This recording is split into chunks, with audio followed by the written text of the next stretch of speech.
Maswerteng araw po mga ka-STL. Narito na po ang resulta ng STL Pampanga para sa araw na to, first draw September 15, 2024. Araw ng linggo. Naway ang mga natayaan nyo pong mga numero kanina ay manalo nawa ngayong oras na to, 11 AM. Kaya kunin nyo na po ang inyong mga tickets.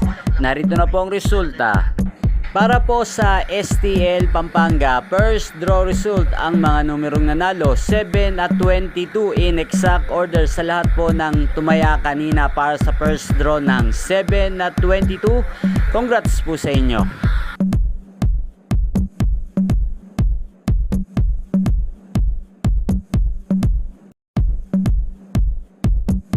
Congrats po sa lahat ng mga nanalo. Maraming salamat po sa panonood nyo sa aking channel, Roderick Hernandez TV. Huwag pong kalimutang mag-subscribe. Thank you for watching.